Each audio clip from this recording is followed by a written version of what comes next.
Gents, I just want to pause the episode for a moment to let you know about the Strong Men of Value Academy. You will have heard me refer to it a number of times, and I want to bring more attention to it. So this isn't just a program, it's a life-changing environment and community of men who are focused on personal and professional growth. We're looking at areas of relationships, wealth, and health, things to help you thrive and maximize your life. Imagine having bi-monthly one-on-one coaching sessions with myself, weekly group coaching calls, and an incredible brotherhood of high achievers by your side. Now we're diving into resilience, leadership, and holistic growth to not just succeed in your career, but to thrive in your health and your relationships.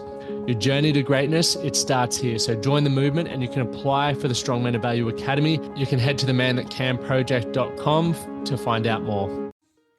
Today's guest is joining me from Mallorca, Spain. Ruari Fairbanks is the co-founder, and CEO of 1 Year No Beer. His mission is to help people lead happier, healthier lives and survive modern society alcohol-free. Now, for those of you who are thinking, I don't want to not drink or I couldn't do that, listen to this. You've got to hear his story because he's not about saying you never have to touch alcohol again. He wants to help empower you to experience life without it so you can feel the benefits of, and there's over 200 that he put a post out to his community of over 80,000 people from 138 countries have experienced, but some of those from reduced anxiety, feeling more productive, improved sleep, weight loss. Who would have thought? This is incredible.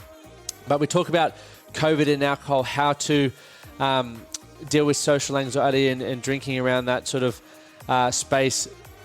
Meetings, right? For those of you who work in the corporate world and you feel you need to wine and dine and alcohol is a big part of closing deals, you got to hear some of the things that he did. He was one of the top oil brokers in his country, and he increased his profits by 50% and decreased their expenses by 30%. So that's, in my opinion, 80% growth just by coming up with some creative new ways that didn't include alcohol that helped him improve that. So, gents, this is going to be an absolute ripper of an episode. And if you are tuning in for the first time, make sure you hit follow on whatever platform you're listening to so you never miss an incredible episode like this. And if you haven't heard about the Strong Men of Value program, it is our online community where we have men from all around the world who are wanting to be a better version of themselves. They're wanting to build stronger minds and stronger bodies. And throughout the program, we help you do that and we give you the support to achieve that along the way. But if you're interested in having a 7-day free trial, head over to the Man That Can Project, click on Strong Man of Value, and there'll be a nice 7-day free trial there. And you can find out whether it's a good fit for you or not. But I look forward to connecting with you guys there. And that's enough from me. Let's dive into today's episode.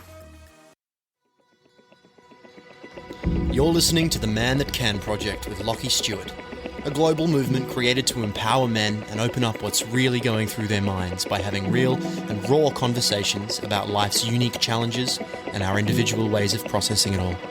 Welcome to the Man That Can Project.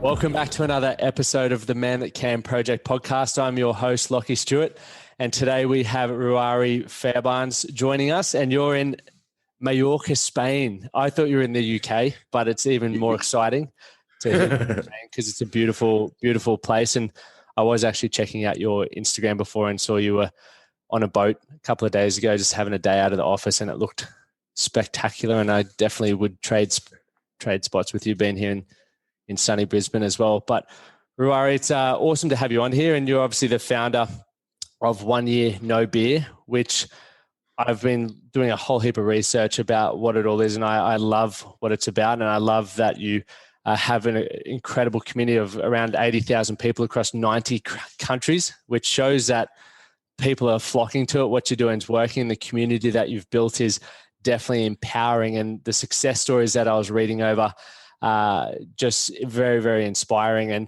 as I was just mentioning to you a moment ago, as soon as my wedding's done, I'm going to dive into the 1 Year No Beer challenge. And I look forward to seeing how I feel. I know that from previous experiences of reducing alcohol, the mental clarity, the energy, the focus, the productivity is incredible. So 1 year will be a good time for myself. But mate, thank you so much for joining us. I know it's 7 a.m.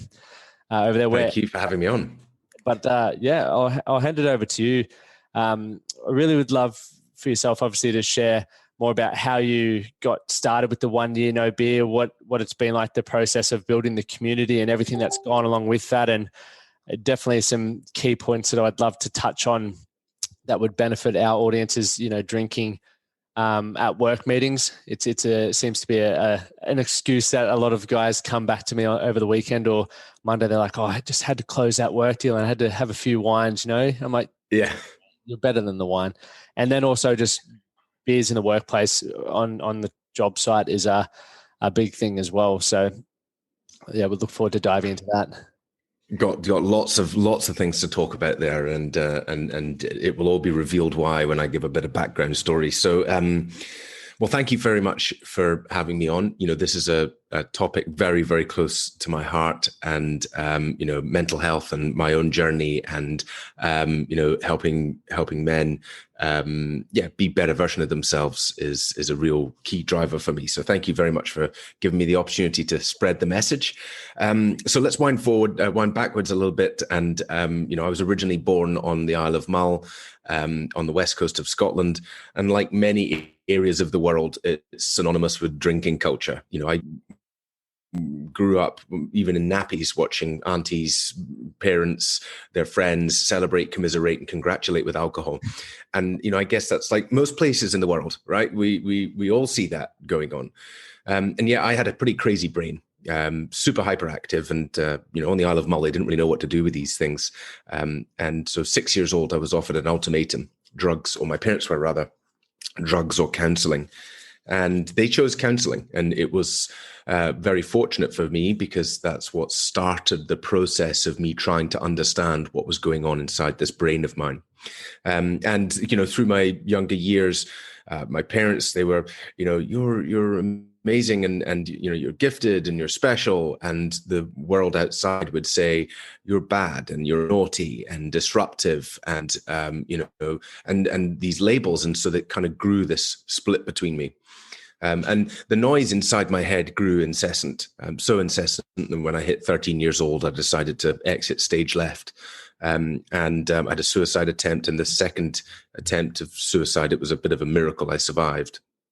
And coming back from that, and my parents sort of really desperate to try and help me see what the good was, and help me see that I was actually special, and what they saw. They encouraged me to write a letter to somebody inspirational. And so I chose Richard Branson, and I wrote a letter to Richard Branson. And amongst the things I said, look, I'm going to change the world one day, and I'm looking forward to having lunch with you.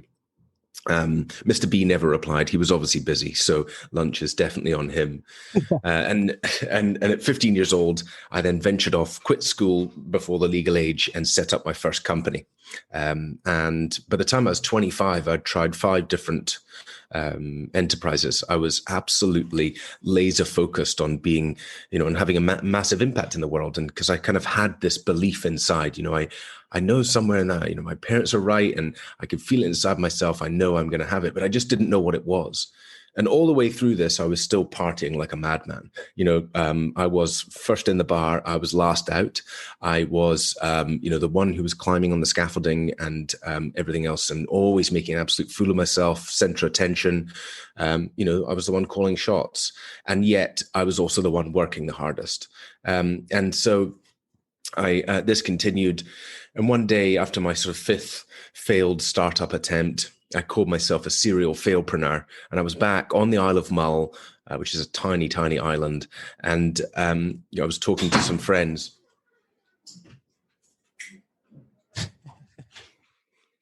I was back on the Isle of Mull, and I was talking to some friends, and they're hearing my story, and they were like, "Oh, you should apply for the TV program, The Apprentice."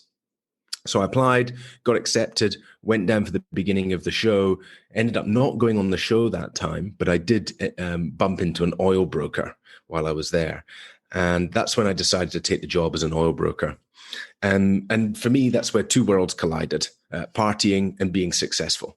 The more I partied, the more successful I was. And this will speak loudly to the guys who are saying, they've got to do the entertaining, they've got to do the whining and dining, because that was so ingrained in me.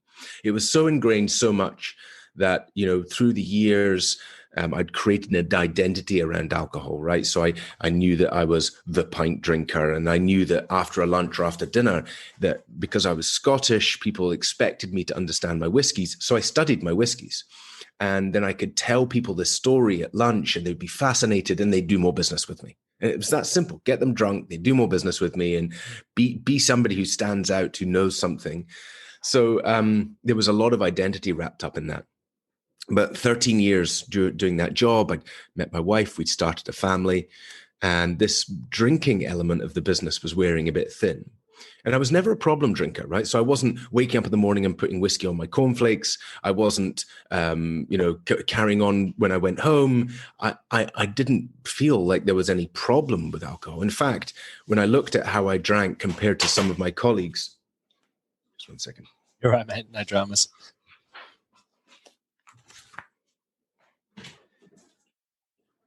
Tilly, I'm recording a podcast.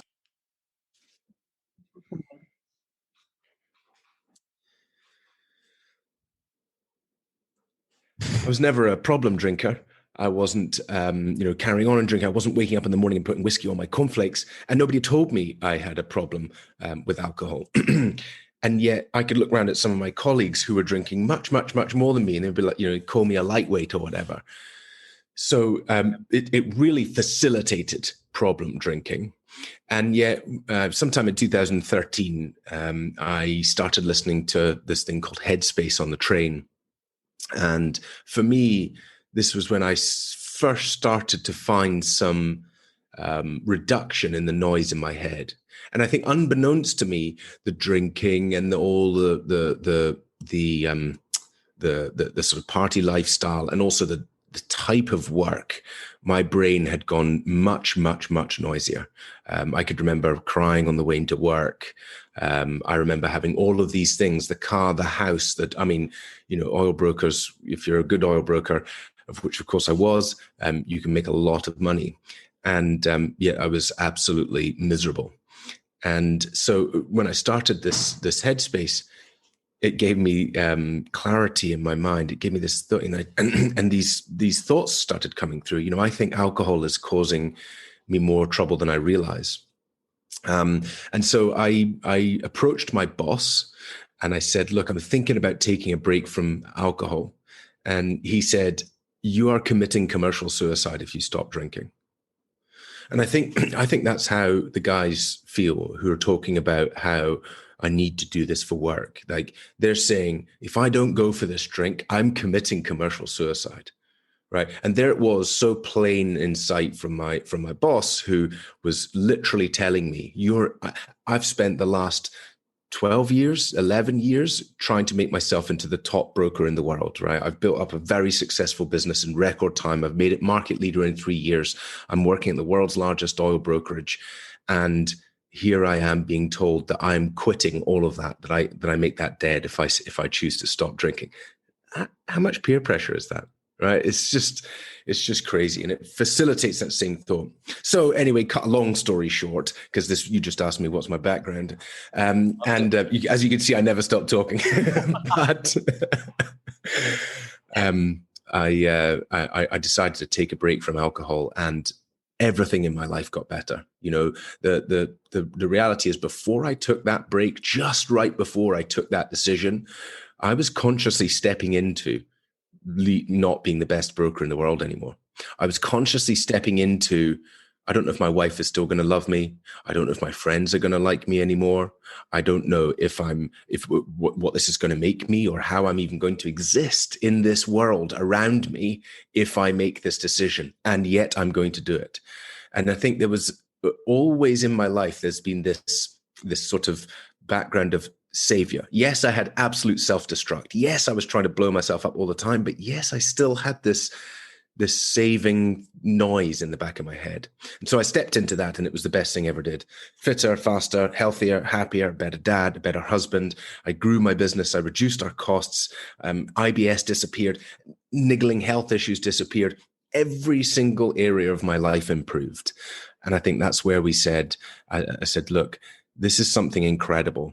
How we help more people realize the advantages and the benefits of taking a break from booze. Because it doesn't matter how much you tell people, it doesn't matter how much you evangelize, it's not until they experience it themselves that they realize the impact alcohol was having on them and how much better they can be when it's not in their life so regularly. And that's where we came up with the idea of creating a challenge, 1 year no beer.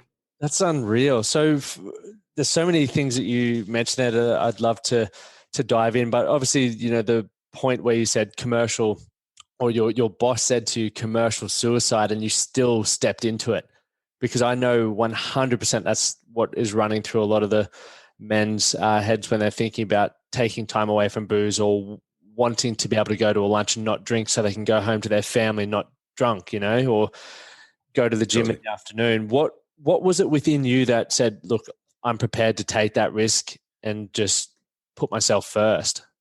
It wasn't just me trying to save myself. It was also a wife who wasn't very happy. And a relationship which was I mean, it's always been a very tumultuous relationship.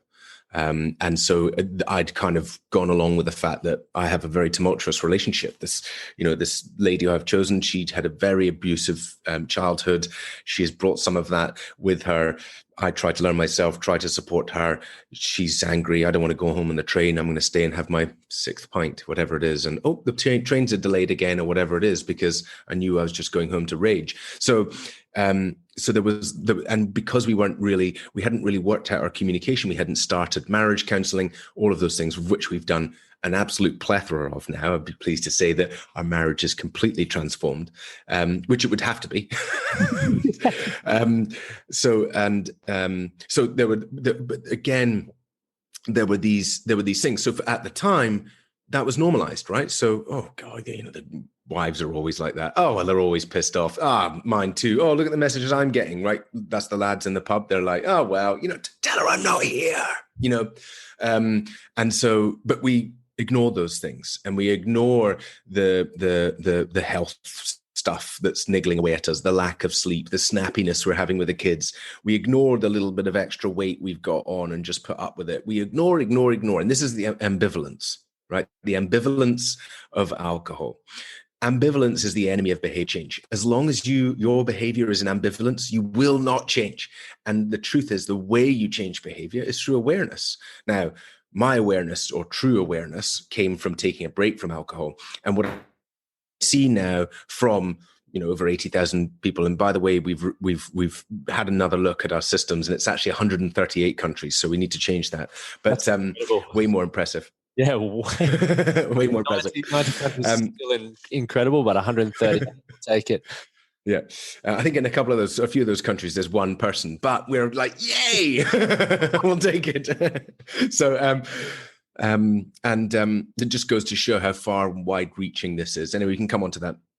So, getting the awareness, and for most people, it's almost impossible when you're in that toxic relationship. We describe it as a toxic relationship. You are in a toxic relationship with alcohol. In fact, the truth is, if there's at any point where you feel like you need a drink, you're in a toxic relationship, because you never need a drink. Never. You don't. And this is what we help people to change their whole mindset and their whole belief around alcohol, so that they go to a place where they never need it. Never needing it might be they never drink it again, or never need it might be like where I am, which is I might drink on an occasion, but I never need it. I can do any occasion, any social situation, any grief, anything like that without alcohol. I don't need it. So the key part is, in a toxic relationship, if you think about a toxic relationship and a woman or a partner or any person who's being abused, they are completely ambivalent to that abuse, right? Because they're ignoring the things, and they're trying to focus on the positive, and they're blah, blah, blah. And that's exactly what happens with our relationship with alcohol. Oh God, I feel absolutely horrendous on Monday morning. Oh, well, it's just, you know, another hangover from a great weekend. I'll think about all the great bits that we had and all the, you know, oh no, my God, what did I say last night? Or what did I do? Or where did I end up? Oh, well, it's just another, you know, blah, blah. It doesn't matter.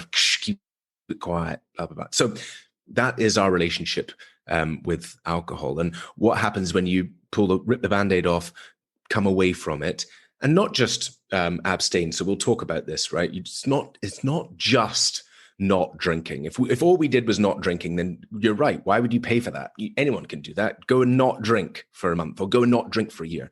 It's actually completely different to that. It's about learning how to live alcohol-free and love it, right? And you might be able to do that in 90 days, or for most people, it's longer. And when you love alcohol-free, you're like, this is awesome. I love feeling refreshed in the morning. I love being able to do business without needing to drink alcohol. I love not feeling pressured to drink booze. I love that I've changed my identity, all of those things.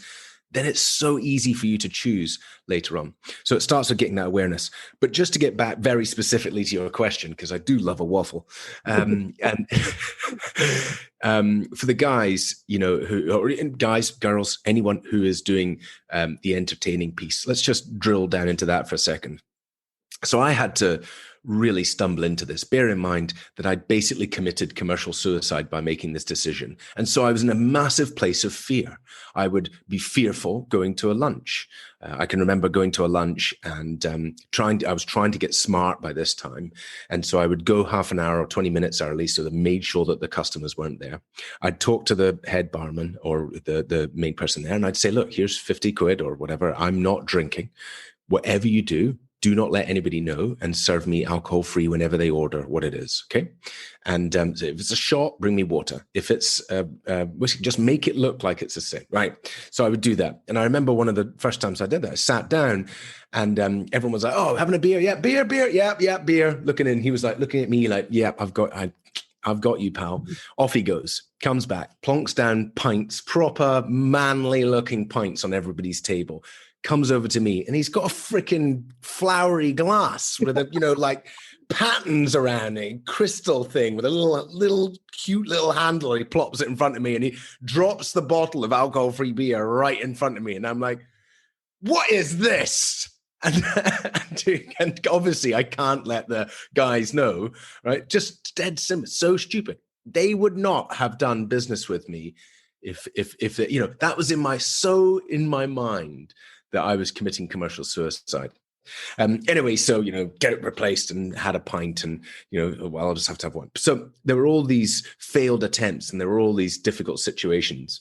But the reality is, and again, when you look at a lot more of the positives, I totally transformed how I entertained customers. So it always used to be the boozy lunch. It always used to be that thing. And I was like, well, I don't really want to do that.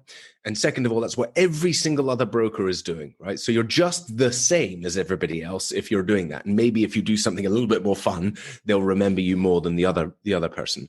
Now I'm going to change up what I do. So I started doing events. I started things like I put about 26 guys running a relay race through the Olympic Stadium in London. And we had 3 months of training, getting together in teams, banter over the boxes, lots of chat. People like, who's going to be what time? And I ran a 5K here. Was that better than a lunch? Yes, way better. It built much tighter relationships. I would do a cycling trip to Mallorca, funnily enough, a few times a year. And we'd come out here and we might have 20 blokes and we'd be cycling up the hill and we'd be having conversations about real life, about their families, about much more closer, real stuff and building much tighter bonds. Sure, if they want to go out in the evening and get smashed up, that's fine. But I wasn't. And then I started a spin and stake club. So we'd go to a spin class and then immediately after the spin class, so you book 10 bikes, 10 of you go in for a spin class, usually interesting things to watch in a spin class anyway, for those guys, and then head out for a stake. They might have a few glasses of wine, but it was a lot less than if they'd been drinking straight from the pub after work. Life. It's perfect, mate. That's my daughter putting the dog in here again, even though I asked her not to. And she's looking through the glass like... What tricks can the dog get up to? This is awesome. Anyway, totally changed up this entertaining piece, trying to be different. How did that reward me? Well, I reduced our costs by 30% and grew my business, which was already the market leader, by 50%. So it was transformational. I'd built tighter, closer relationships than people just going and getting smashed and doing the same thing over again. Coupled with the thing I talked about earlier, we actually turned that into stealth drinking. And stealth drinking was just when you first meet a customer, first have somebody, and it's like that. They're expecting you to drink, and they're almost deciding whether you're a real man or not, whether you drink, right? And that's all for them. It's not for you. You know, when you are at peace with yourself and say, whether I drink alcohol or not doesn't determine whether I am a man or not. And I just need to get completely peace with what the truth for me, like family is the most important thing. Nobody's going to argue with that. Being present for my family and being a good dad's the most important thing. Being healthy and looking after myself and caring for myself and not getting into these crazy, stupid situations and doing all that stupid stuff. That's what's important for me. I care for me. So I'm cool about me, but for you need me to drink in order for you to accept me. Okay, that's fine. I'll stealth drink. And stealth drinking looks like so easy now, especially with the alcohol-free beers. You go to the bar and you say, give me, 2 Beck's Blue and a pint glass, and you get your alcohol-free beer. Whenever somebody buys you one, you go to the toilet, you pour it away, you go back to the other corner of the bar, you pick yourself your alcohol-free beer again, and you just stick to that. Gin and tonic. Nobody needs to know there's no gin in there. It's just a gin and tonic without the gin. So this is all the stealth drinking stuff that you can get away with. And occasionally you might have to, I can't get out with this. It's a shot. It's right in front of me. Just neck it. It doesn't matter, right? But the reality is you are, and that's the stealth drinky side of things. But all in all, it was the best thing I ever did. And just one more bit on that is that what I also made the big realization is this job is making me want to drink. This job makes me miserable. This money, this taking, this crap that I do, this is making me absolutely miserable inside.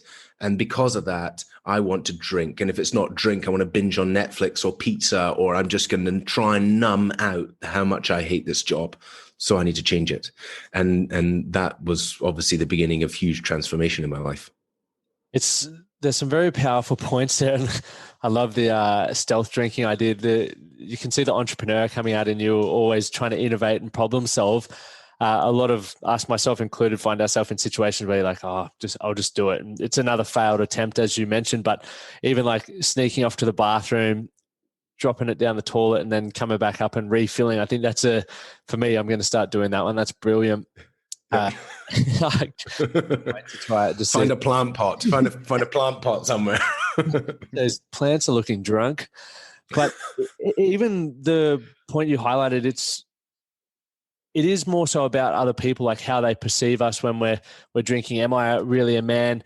Can I validate myself enough through alcohol to get that deal across the line? Where, as you said, you're getting into a point where you're at peace with yourself and you're comfortable and confident in, as who you are as a person or a man. That's all that really ultimately matters, and it should do business. And once again, that entrepreneur coming out and you thinking of different ways to make that experience awesome. Like I love going to the stadium and the cycle classes, and I hope a lot of the guys listening, especially for those of you who do the wining and dining for business, I want to see you riding around Brisbane or elsewhere, tagging us in photos of you doing different business meetings because of what you've heard on this episode. Yeah. Squash, tennis, surf, anything, any kind of dopamine releasing activity is going to do the same thing as releasing dopamine standing in the corner of a pub chatting to guys. But the reality is you're going to remember the intensity of those feelings, conversations, emotions, everything else that were felt. And it's much more authentic, and it will build a more authentic relationship with your customer for sure. 100%. And even, I guess, moving that into the social anxiety sort of side of things, it is a big thing. Like I've moved past that, but I know when I was a younger fella, sort of mid-20s, I felt the need to always have a beer in my hand to fit in because I wasn't comfortable in those situations. I was like, I just got to at least sit here with one. And then people go, mate, your beer's nearly empty. Let's get you another one. And then you're on your way to a big night. But how do you find like people going through, I guess, even the stage of starting 1 year no beer or any of the 90-day challenge, etc., going through that and dealing with social pressures? Yeah. What you touched on there and what reminded me, I absolutely love what Cristiano Ronaldo did with the Coke. And then second to that was the other player with the Heineken. Did you see that? I didn't see the Heineken one yet. It was the following day, I think. Danish player moved the Heineken or something like that. Yeah. This is exactly the reason why we are in this place we are in. The 1.7 trillion industry that has been built up over decades and decades and decades of associations. In 1984, the legislation around alcohol was relaxed, and what we start to see in the UK over here, be different across the rest of the world, was that alcohol started to be advertised as a refreshment. And it was all about refresh yourself, and it was the Strongbow and the ultimate refreshment, and you can think of lots of Castlemaine 4X adverts or whatever it is. So this kind of marketing. But not just that, as well. What the alcohol companies working together, obviously, with this long relationship we've had with alcohol, to really solidify this as part of our identity. And so, when men, very, very, very much so, and now more women, because you see the amount of money, wine time, things like that going around, they've really pivoted to focus on women. But for men, it was all about how tough are you? How much can you drink? When you went into sport, that was the first thing you had to do. Whenever you went into a new job or anyone doing these things, you had initiations, and alcohol was always involved in these things. And it was how much can you drink, and how fast can you drink, and how much can you hold, and can you chug? And so these were put on a pedestal. The people who were good at it or could do it were up there, and we always had to check ourselves versus our relationship with alcohol. And for the lucky people who, threw up a lot in the beginning and just resided themselves and says, you know what, I'm not a big drinker. They were lucky because they couldn't even get into the game in the first place. But for everybody else, which was the majority of the people, we went, you know what, I need to make this alcohol thing a part of my identity. And so anyway, it became a really strong part of our identity in society. And then you just find out when you actually go through the year challenge and you start to see how endemic it is in every small way. Hey mate, do you want to catch up? And you're like, he just asked me if I want to go and have alcohol. Even though he just said, do you want to catch up? I can feel it in here. I know that he just asked me because I've instantly triggered off, oh shit, how am I going to tell him that I'm not drinking? But you see, he didn't say that. He just said he wanted to catch up. But that's how ingrained it is in our society. And you see it absolutely everywhere. And you're like, no wonder we're all running around being triggered in this identity way. And of course, then you have the cultural thing, like, Australia, of course, the Aussies drink like absolute fish, or, in the UK, everyone drinks like fish, got a real problem drinking there. And, actually lots of these things are untrue. I don't know about Australia drinking per capita, but for instance, in the UK, the per capita of drinking in England is less than Germany. But you don't hear people going, the binge culture in Germany is really bad. Well, they have a different way of drinking. They drink with every meal, right? Yeah. But it's just as bad as binge drinking at the weekend. Anyway, so I've actually forgotten the question because I went right down the that's all good. It was all quality, but it was around the social anxiety and people feeling the need to dive into that, and why it's you spot. I was reading a blog the other day, and the blog was saying alcohol is the only drug that people, if you say no, I'm not doing it, they'll look at you like you're weird. But if it was cocaine or ecstasy, everyone's like, if you're doing it, it's a bit frowned upon. But alcohol, it's the roles reversing. Like, well, technically, it's still poison. So that is true, apart from if you're all with cocaine takers. If you're with cocaine takers, yeah. And same thing if you're with mushroom takers, or ultimately, if you're with people who take the drug, they will berate you for not taking the drug. Yep. Whereas I love that. Alcohol is the only drug that people berate you. No, wait, you're actually missing a major point here. Alcohol is the only drug that is on every bloody store, in everyone's lips, in every place of all the world. And it's actually the world's most harmful drug. Professor David Nutt was kicked out of the government from a 30-year study of proving that alcohol is the most harmful drug, both to humans and to the wider society around by a long margin, more than meth, more than coke, more than mushrooms, more than heroin, more harmful, right? And yet it is on every single store. You'd be better off taking cocaine for your health than you would be for taking alcohol. And you're like, well, hang on a minute, this just doesn't sound true. That, you know, we're all drinking and everything else, but it's so detrimental to our health. And you know, what is alcohol? If you Google it, what is alcohol? It'll say it's a colorless, flammable liquid also used as a fuel source known as ethanol. It's 100% poison. There are no studies on the planet which ever said putting ethanol into the human body is good for you. Notice, let's just skip past this bit because people switch off when you start going into the whole health stuff. They're like, no, not true. It's not true. You know, blah, blah, blah, blah, blah, blah, blah. But that is the truth. And what we see is, if you just flick back to the smoking and the tobacco industry, and you see how prevalent smoking was in society and how cool it was, and it was done by all the celebrities and everybody thought it was cool, and it was part of people's identity because smoking had been made that way by marketing, it's exactly the same. It's exactly the same situation, and it's just as harmful. And I think that that's why we're starting to see a real cultural shift with alcohol. The huge rise of alcohol-free alternatives. It's the fastest growing beverage market in the world. Millennials choosing to drink less. There's so huge rise in sober curious people coming and doing 1 year no beer, all of those things. So I almost say, you know, over the next 5-10 years, almost everybody in the world will be reconsidering their relationship with alcohol. What we'll have instead, I don't know. Maybe it will be heroin-laced drinks instead, because apparently that's better for us.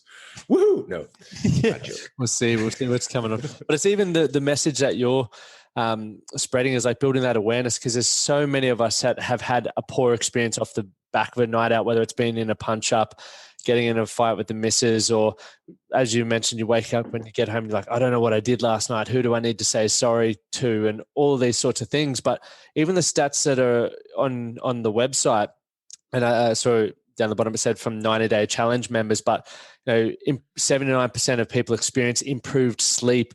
92% felt, noticeably better. They felt better. More productive was 71%, 81% reduced anxiety, 53% lost weight. And it blows my mind the amount of people that I see walking around who are complaining about any of those 5 things plus more that are never told this. Yeah. I mean, as a perfect example of that, for instance, anxiety, which is a really big one. So, you know, anxiety, depression at epidemic levels globally.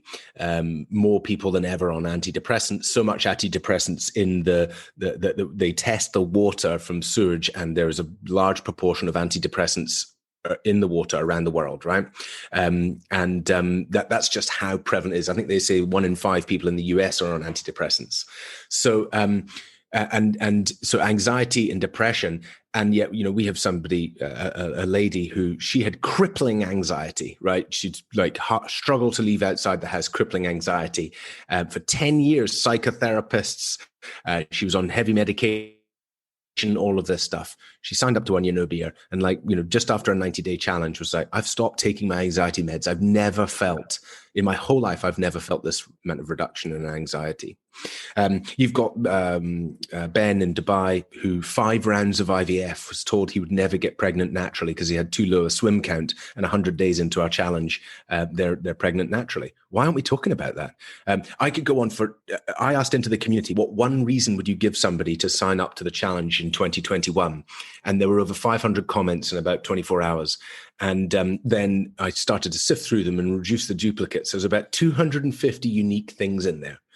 So 250 unique benefits, from lower blood pressure to, you know, improved sleep, improved marriage, things like I can look at myself in the mirror again, or I feel like I love myself. I feel like I'm the authentic version of me. I've lost weight. My headaches have gone, you know, blah, blah. It just goes on and on and on and on. I've saved money. I've stopped Facebook raping myself and not knowing who I am later on. Sorry, that's a bad use of terminology, but you know what I mean when you wake up and go, what did I write on Facebook? So there are all these incredible benefits. And I think that's where we've 100% focused in 1 year no beer. Is it forget about the health thing, because I know what people say, or not forget about it, take it on board. But, my shoes are giving me cancer these days, right? We're hearing it from everywhere, that the problem with the sugar and the water and everything. So that message doesn't get through. And forget about all this other stuff. What we're talking about is there are potentially 250 benefits, and that's only the ones we wrote down there, to taking a break from booze. Things that will make you fitter, faster, more productive, healthier, happier, more clarity, better inside yourself, calmer, better with your kids, improve your relationships with people, make you better at work, not worse, right? That was the big thing about my work. The main reason why my business grew was because my brain was firing on full cylinders. I was so much faster at the math. And Friday, every single broker was hungover. I was cleaning up. So, and so there are potentially 250 benefits. However much you drink. And so this is the thing. People say, okay, this is just for people who are drinking far too much in the first place. This is for people who are drinking more than 3 glasses of wine a week, right? So the recommended amount, 14 units, large glasses, say 10 units. Even then, Dame Sally Davis, who's the head of Public Health England, said that there is no safe limit of alcohol. That's the truth. There is no safe limit. So any amount of alcohol, there's potentially 250 benefits. Isn't that worth taking a break just to find out how many of those you get? Like, I don't know what will change for you, but I absolutely guarantee right now, you can call me up and say, Ruari, you're a liar. Don't know, I'll send you an Amazon voucher or something. If you do 90 days and there aren't benefits to your life, right? And probably loads of them, and it could change your life. Is that not worth just trying to find out? Exactly, because people look for all the other things like medications and everything else. It's like a quick fix rather than going, I have to sacrifice something for that certain period. I've done 90 days to start every year for the last 4 years. And it normally switches on at about week 10. That's when I really go, yep, we're firing here. The mental clarity, the productivity, sleep, even my mood, like I'm not all over the shop is phenomenal. And Sam, one of the guys in our community who's at 480 odd days, his biggest thing which hit me in the face was the app that he uses. It tracks how much time he hasn't that he's got back with his children. So normally when he's hungover, he's out on the beers, and it was something ridiculous it was like 17 days over 12 months that he had more time. That's a significant amount of time. Well, depending on how your kids are, I guess, but if they're good kids. Well, he chose to put your kids, but you could have put, exercising or hanging out on a boat, or I don't know, whatever it is you want to do. Yeah, anything else. And I was like, that's phenomenal. But let's also dive into, like, obviously the last 18 months or mid-year, it's been a whirlwind for everyone with COVID and everything like that happening. And in Australia, the statistics around people are drinking more. It's like 1 in 5 households are reported to buying 20% more alcohol, 70% more people are drinking more than normal. So that's ridiculous. And I'm assuming it's to cope with stress, anxiety, boredom. And alcohol, in my opinion, you'd be able to speak more to this, is it doesn't help anxiety. It doesn't help you relax. It just is a distraction for a moment in time. But have you noticed within your community of the 138 countries worldwide and continuing to grow, more people are jumping on board now, really trying to get away from that alcohol, or if people come in? Yeah. So for those out there who have, and for anyone listening, if you have been drinking more for whatever reason over the last 18 months, especially, I would highly recommend looking at something like this, even if it's just for 90 days, to give yourself that opportunity to experience one of the 250 benefits, or you get yourself an Amazon voucher. I'll throw in one as well. But what is the influx and the growth of your community been like as a result of that? Because it's, as you mentioned, we're more medicated than ever before. Depression, anxiety is rising, and it's proven to have a positive impact on that. 100%. Well, the first thing is that all the news all over the world was filled with the fact that people were drinking more during the pandemic. This is absolutely normal human behavior. Let's just look at that for a second. First thing is, connection, a deep lack of connection. We're stuck back in our houses. We're not connecting with other people. We're over Zoom. It's just not the same as human to human contact. And we know now that the opposite of addiction is connection, right? So ripping out the connection. The second thing is grief. You're reading deaths every day in the paper. It's in the news. You're grieving your routines. You're grieving your gym sessions. You're grieving the loss of the the senior colleagues. So there's grief. There's all anxiety by listening to the news and fear and doubt. Okay, so this is an unprecedented time for mental health. And our age-old friend that we have been educated for decades, that when we feel poor mental health, when we feel sad, when we feel upset, when we need a hug, when we need consoling, when we're anything negative, what do? We go and have a drink. We go and have a drink. We cry over it and have a drink. That's what we do. So I'm not surprised at all that more people chose to drink during the pandemic. And so we saw that in the stats that the news published lovely, that, alcohol, et cetera, et cetera. However, here's what they didn't publish, that actually throughout the pandemic, alcohol sales were down immensely. Okay, there was a bit of publishing around that, but that makes sense, right? People are not going to bars, people aren't doing those things. But the truth is, more people than ever chose not to drink, right? And a total 6 million people signed up to do dry January. The highest ever was 4 million previously. Wow. So more and more and more people chose not to drink. More people chose to focus on their health. More people thought, this is a change of environment I need. I'm no longer going to these restaurants, able to do the entertaining. I'm no longer pressured by my staff, my colleagues. I don't have all those distractions of going to this place and that place and doing those things in the casinos and everything else. I can choose to focus on my health while I'm here. And so more people than ever were signing up to 1 Year No Beer. The second thing is, we saw a huge proportion of, so we saw a large number of doctors, nurses, and key workers commenting during the pandemic in our communities saying, 1 Year No Beer is a lifeline. I don't know how I would be getting through the craziness out there right now. And it was when all the madness was going on of frontline staff and health workers and, sleeping in corridors. And it was like, oh my God, look, we're a lifeline to the people who are keeping the country alive. We need to do more. So we rallied together, got some press, and we put out that we will support any key workers, NHS staff, doctors, nurses for free during the pandemic. We had 8,000 people join in a week.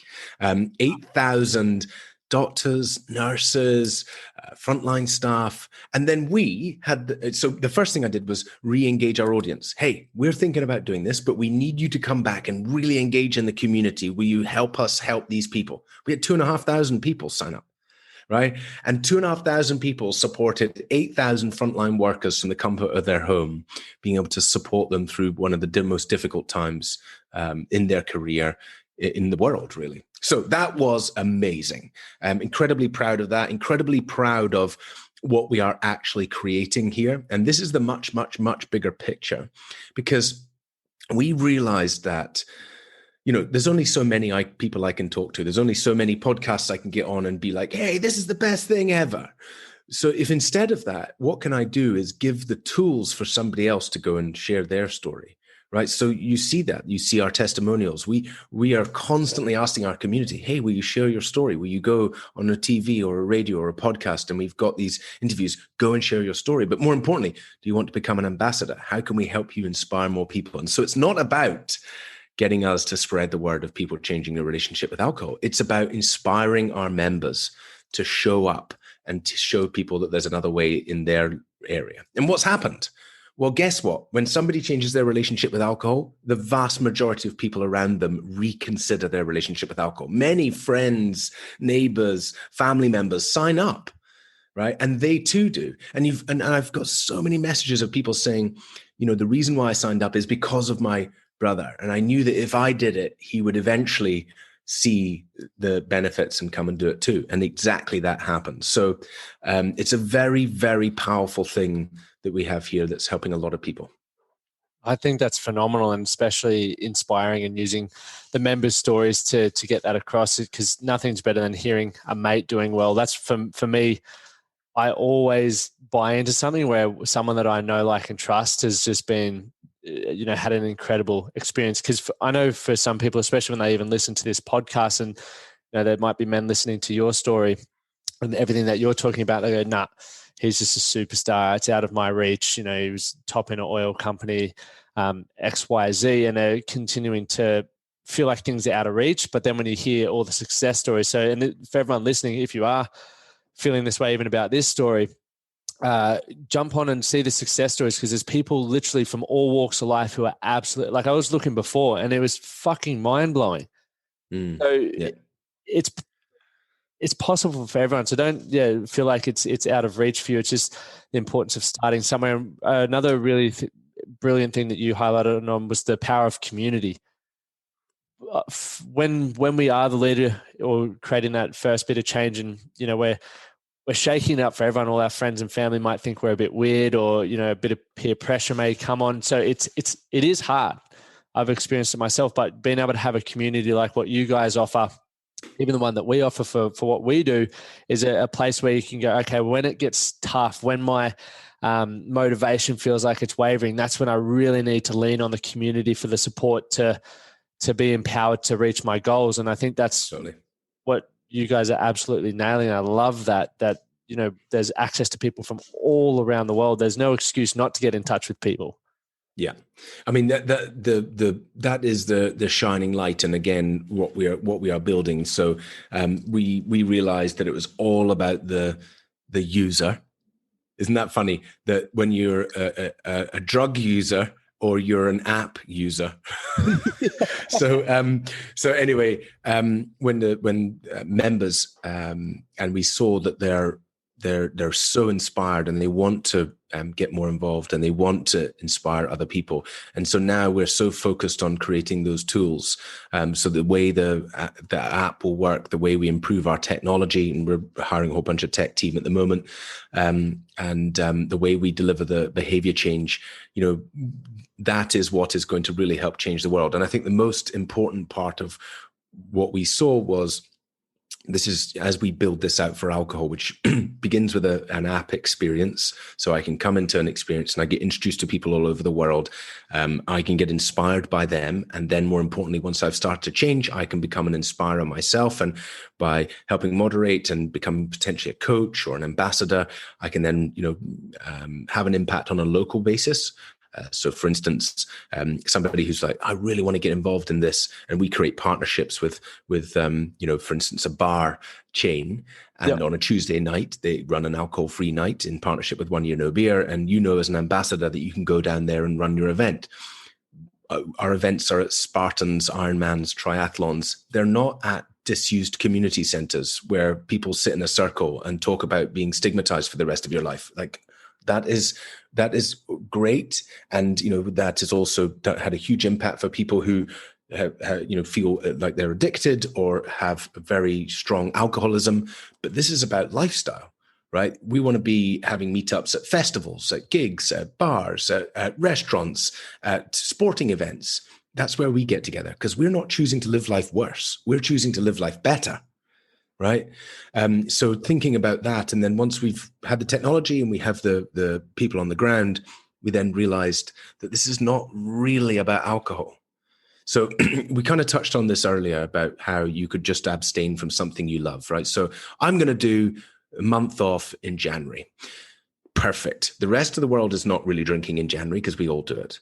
It's kind of easy for me to avoid my social circle because we're not drinking, right? I'm going to hide out at home and I'm going to count down the days because it's so bloody boring until the 1st of Feb when I can get absolutely shit-faced again, right? Now, what does that do? All that does is reaffirm the limiting belief that alcohol is pertinent to living a good life. You're just reaffirming all that messaging and nonsense you have in your head. So this is all it is. The reason why things like alcohol-free drinks are so powerful in helping people change their relationship with alcohol is because it's all of the psychology and none of the drug. And guess what? The vast majority of our drinking is just psychology. It's just those neural pathways that we've made up in our brain that says that alcohol equals fun, alcohol equals relaxation, etc. So we've got to unlearn that. And how does that happen? Well, that's why you sign up to 1 Year No Beer. Right. So things like, I feel my trigger, and we start working through these things. Friday, I always meet the boys for a beer in the pub. Okay, well, let's break that down for a second. First of all, there's that thirst quenching piece, right? So we know that vast majority of cravings for alcohol are actually thirst. So drink a liter of water first, right? That really helps pass both those cravings. The second thing is you pent up frustration from a week of being hyper at work without relaxation, where you're looking to relax. Meditation, introducing meditation, perhaps some yoga, walk, whatever it is for you, but trying to help you relax on a daily basis instead of getting to Friday and being like, God, I've got to relax. Social inclusion. I love meeting with the guys. I love releasing that dopamine. Well, dopamine releasing with the guys can be met in much better ways. Let's go to a climbing center and have a climbing lesson all together and build that camaraderie, or do that spin thing so that we're releasing the dopamine. And as I start to learn all these things, I'm going through this action plan and teaching my brain the following day, I didn't need alcohol to have fun. I didn't need alcohol to hang out with my mates. I didn't need alcohol to relax after the day.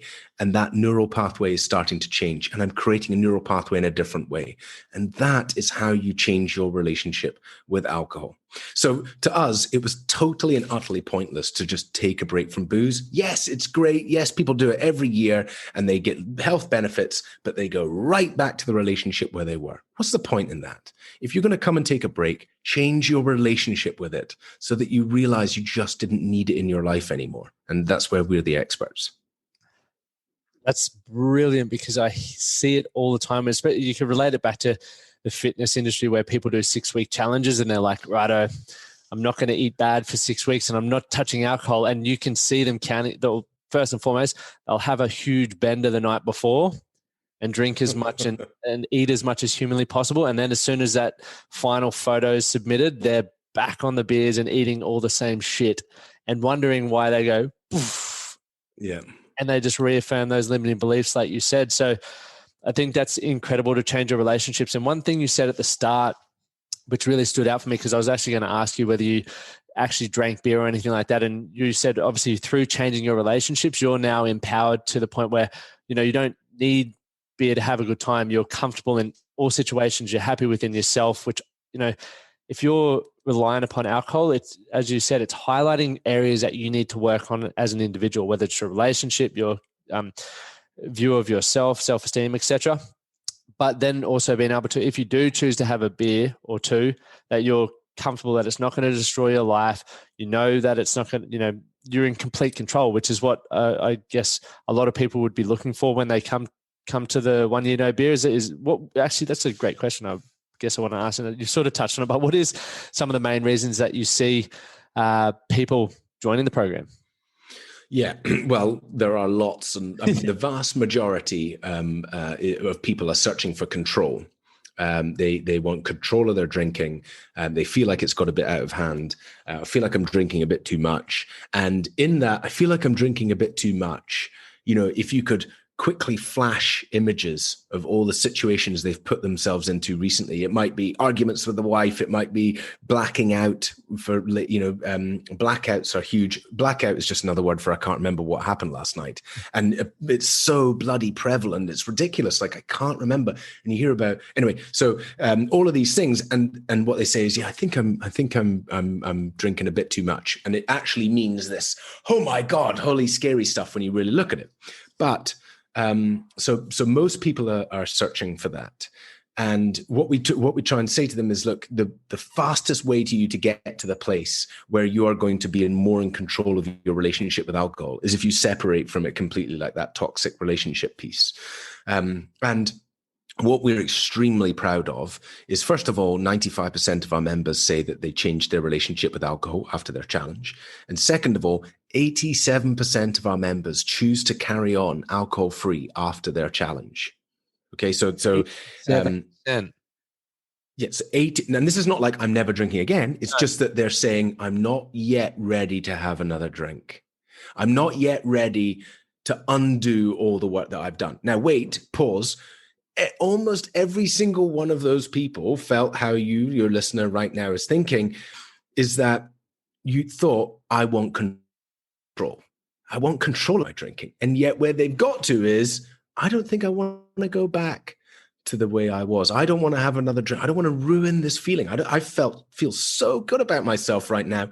I don't want to go back. So that's what we're so incredibly proud of, that our program helps people to really see alcohol for the way it is and the impact it was having on their life. Mind-blowing. I love it. And I guess just to wrap up, because I know you have a busy Friday ahead of you, within the program, so just a quick rundown on the programs that you offer. I know there's 1 year no beer, which I'll be doing.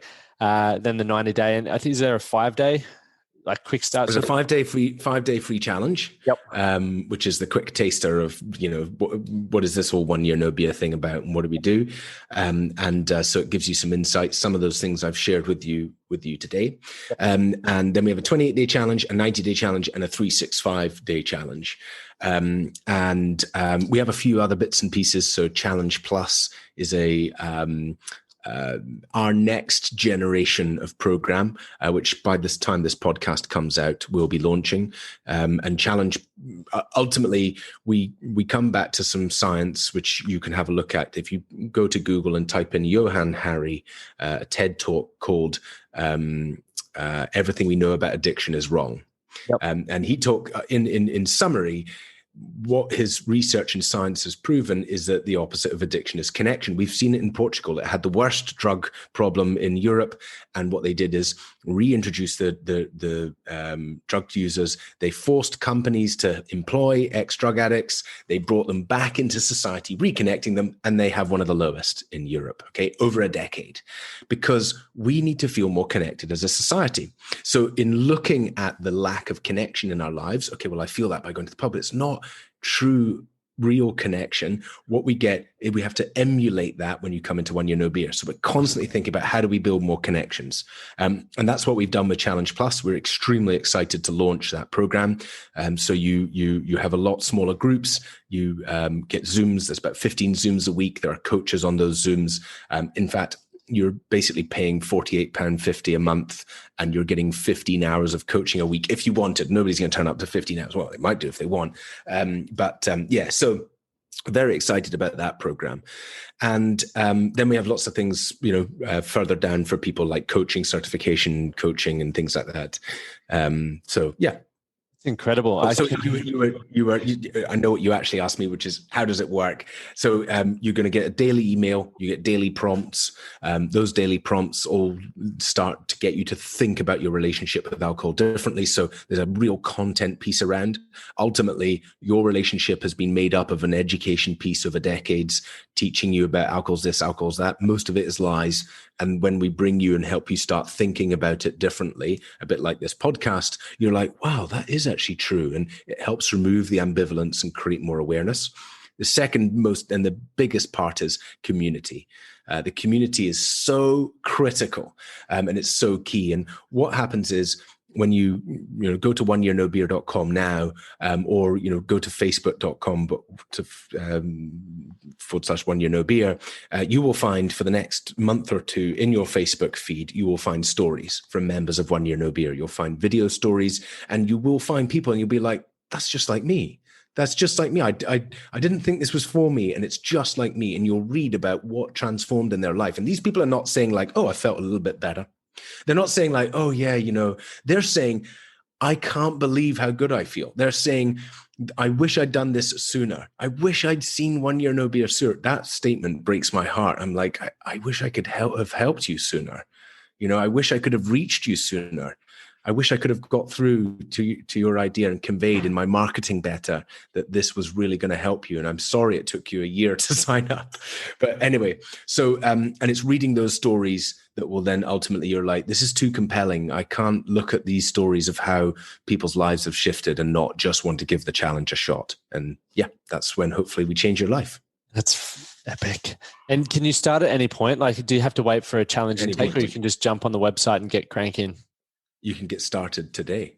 Just why wait? Go and get there and get signed up and start changing your life. Gents, I'd highly recommend heading over to the website for whether you're watching or listening. All the links will be in the show notes. So head over, click and check it out, because as I was saying at the start, I've got a wedding, or my wedding. So I definitely want to have a beverage there. Congratulations. Thank you. I'm excited for it. But after that, I'm so happy and excited to get back on that feeling of, the peak performance and mental clarity, and just feeling like I'm crushing it is what I'm looking forward to. But doing it within your community, I look forward to staying connected and getting to be one of your success stories as well, which is going to be awesome.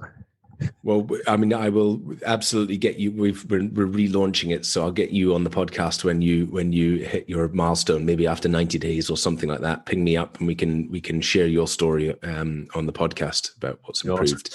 Awesome. And if you ever want to bring me back and chat about what's happened, very, very happy and welcome to do that.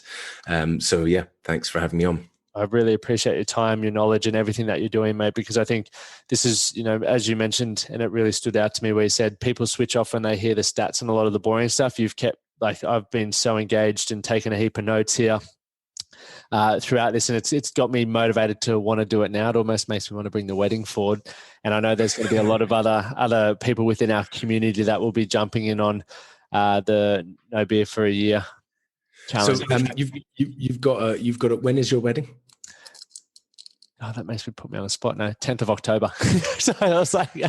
You're right. That's a long way away. So I've got a question for you. If you could wind forward to a year from now, and you said, I've done a year no booze apart from my wedding day. I just had some drinks on my wedding day. Would that be a massive success? Yeah, or definitely. Of course it would. So why wait? Yeah, well, this is the thing about, the traditional way of thinking about not drinking is that I must not drink anywhere during. No, what are you talking about? If you do 28 days here, or you do, that's all really helping you. The second part from this, and I know we were finishing up, but I just can't help myself. Carry on. It's because the kids haven't left to school yet, so I'm still trying to delay. No, I'm joking. I do really want to say goodbye to them before they go, so we better stop. So anyway, where was I? Yes. So the whole concept here is doing it in piecemeal, doing it when you can. The second really important part is that we think of these events as a reason that we can't not drink. We think of, I've got my wedding, or I've got a stag do coming up. I've got this big work event that once I do that, then I'll take a break from alcohol. But we're thinking about it totally wrong. You see, the reason is that when you are challenged with something, it's the depth of those neural pathways in your brain that are triggering you to say that you can't not drink. It's the psychology in your brain. So doing it will have the biggest impact on you changing your relationship with alcohol, right? So if you go to a wedding the way you would always normally be expected to drink, if you do, which I did, my 40th birthday, where I would always have thought I was going to get absolutely plastered and not drink, what happens? First of all, I feel amazing. I'm like so proud of myself. I can't believe I did that. The second thing is the feedback loop from other people is transformational. Oh my God, I can't believe you did your 40th birthday without drinking. I can't believe you did your wedding without having a drink. I can't believe you did X's wedding or this stag do. I can't believe you were still partying at 6 o'clock in the morning in Berlin at a stag do and you weren't drinking. Hands up. Yep, that was me. And what happens is that solidifies. It gives you self-belief. It makes you realize, you know what, I am somebody who really has willpower. I'm so in charge of my body, my mind, my life, and that is a sort of not toxic, because that's what, when you're drinking, the total opposite of toxic. It's like this tonic, life-changing tonic, which gives you power in so much areas of your life. So the big events, the scary events, they're a reason to get started, not to. Now, I'm not trying to convince you to not drink at your wedding. I totally understand. But you might say, you know what, actually, I'm going to reshape this. I don't need to drink for 4 days around it. I might say to the guys when they come before, look, I've actually, on a year, I'm doing it. I'm going to have a few drinks on my night. I'm actually going to pick some really nice booze, and I'm just going to drink that, not, whatever it is, it's for you. But, and I think more importantly, October's bloody miles away. So I think you should start today. Yeah, 100%. It's a great point. And I think I wanted to also touch on that, but the events and everything like that, putting it off is definitely, and for those who binge drink, like I've used to do it, and I've in a pretty good position where I don't drink a lot now, but I've noticed this year we've got bucks parties or stag do's, weddings, engagements, and it's just been non-stop to the point where I still don't get more like absolutely rat shit drunk, but it's to the point where I still notice it affects me the next day or two. Yeah. So very good point even about. Well, you wait. When you get to 6 months or a year down and you go out and you have 5 pints, you are ruined for a week. Sorry. Yeah. It's like, oh my God. And I can't, and how tolerant was I of this poison that I could do that and then still function totally, you know, of course I can still function because as we said, I don't not drink, right? I could still go and have 10 pints or 20 pints if I chose to, but oh my God, I'm going to feel awful. I mean, 20 pints, I would be absolutely dead. 10, I would be, I could easily do 10 pints before. I couldn't do anything like that now. I needed that freedom. But I think the other key bit you touched on there was about the stag. Oh, yes. What was really important about my identity as well, and I think this will chime in well with the lads, is that I was the first in, last out, shots shouting guy. And that's what everybody knew me as. So if I stopped being that guy, all I was going to get was, oh, you're just so boring now, you don't drink. Never, ever, ever fall into that. Don't let that be true. If that's important to you, it was important to me. Right? I care what people think about me. And I was the entertainer. So I kept it up. I would be the one going to shots, but mine would be water. And people would be like, you bastard. Oh, you're not even drinking. I'm like, so I'd be doing this if I was drinking. So here we go. Next shot. I would be the one still, in order to be that person, I would have to drink Red Bull to get my energy level up. And I would still want to dance on the table. And I would still want to have the craziness because I loved that. And I didn't want to lose that part of my identity just because I wasn't choosing alcohol. So I think it was really important for me to still show up that way. If people said, hey, we're going out, I was still the fun guy. And, you don't do it anywhere near as often because trying to bring that kind of energy at midnight when people are repeating themselves 18 times over, it's like, oh my God, get me home or find me somebody normal to talk to. Yeah, it's the worst. Well, thank you so much for all the information and the laughs and everything that you're doing. Once again, I think it is brilliant, and I know that it's just going to continue to keep growing. And as you said, 10 years down the track, there's going to be a lot of people questioning their alcohol relationship with alcohol. And I think it's a brilliant thing. Just on the back of Men's Mental Health Week and everything like that, it's an important thing to address because a lot of us, it is a vice and it's one that's not doing us any favors. Yeah, completely. Absolutely. So thank you so much for having me on and let me share the message. And if you're listening and this has even tickled your thoughts, get yourself to oneyearnobeer.com. Check out facebook.com/oneyearnobeer. There's a ton of free resources. There's a free 5-day challenge. There's a podcast up there with lots of interviews of members you listen to. And when the time's right, which will never be a perfect time, come and do the challenge and we'll help you change your life. Unreal. And I'll have all those links in the show notes wherever you're listening or watching from. Thanks so much. Thank you for listening to the Man That Can Project podcast. My name is Lachlan Stuart, and I hope you enjoyed this episode and found it helpful. If you did, please take a moment to rate and review the Man That Can Project on your favorite podcast platform. And don't forget to subscribe to stay up to date with our newest episodes. We'll see you again next time.